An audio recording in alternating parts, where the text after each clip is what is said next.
Problem number 15. Let z be the part of the graph given here, which lies above the xy plane R3. Find the surface area of G. So z, the graph right here is going to be that of a cone, like this here.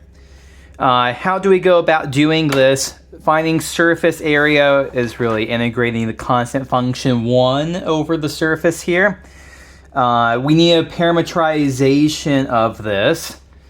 This is a graph of a function, so I can just write down all of this stuff right here. So r of xy is xy comma 2 minus x squared plus y squared to the 1/2 power. And then we need the magnitude of the cross product right down here. Okay, so that's the square root of 1 plus the x partial derivative of this squared. The x partial derivative is going to be, let's see, 1/2, I guess negative 1/2 times 2x times x squared plus y squared to the negative 1/2 power,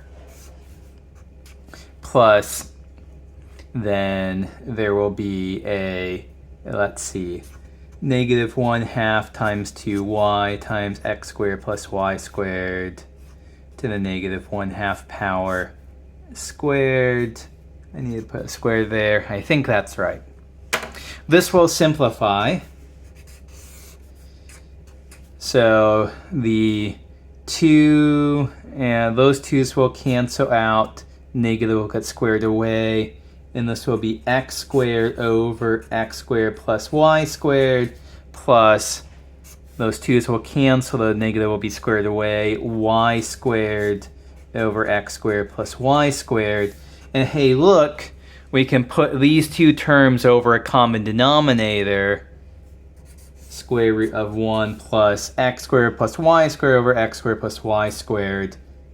It's just 1. So it's the square root of 2. So the thing that we're integrating, we are integrating, the function we're integrating is just the constant function 2. Let me write dx dy. What's the region of integration here?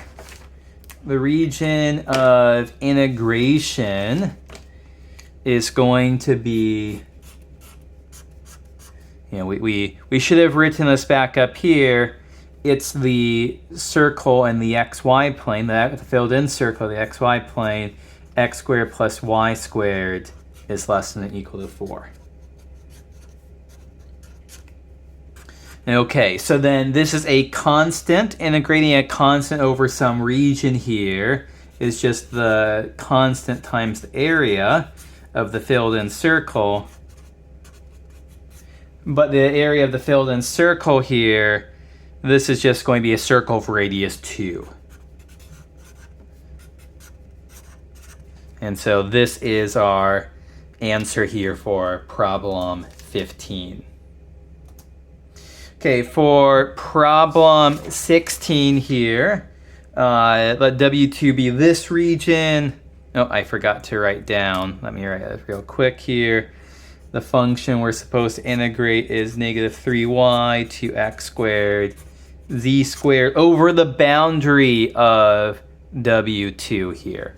So if S2 is the boundary, what does the divergence theorem tell us?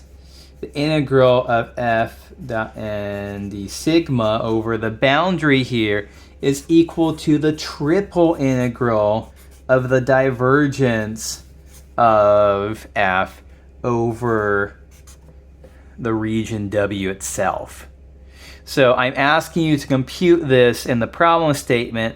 This is actually how you should be computing it. So what is the divergence here? The divergence of f is equal to the x partial derivative, divergence is a scalar, not a vector. The x partial derivative of this, that's 0, plus the y partial derivative of this, that is going to also be 0, plus the z partial derivative of this, is 2z. So we're being asked to integrate 2z over this region here.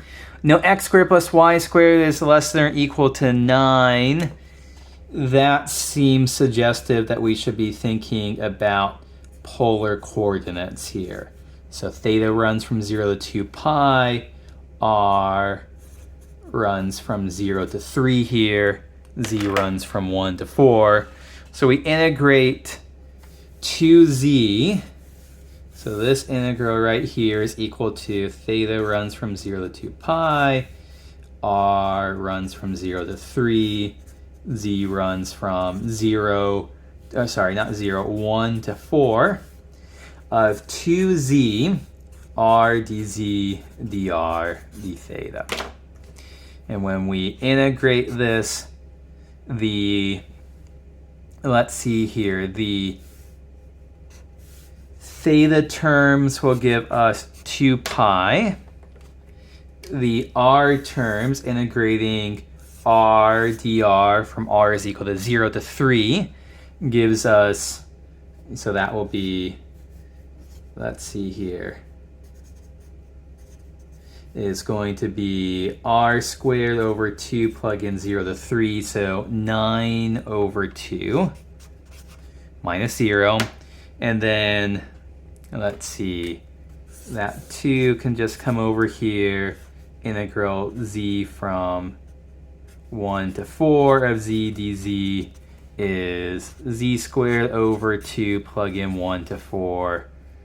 And so the final thing, the piece of the puzzle we plug in is when z is equal to 4, this is 16 over 2. When z is equal to 1, that's 1/2. So our final answer here is going to be 18 pi times 8 minus 1/2. Okay, so that is problem 16.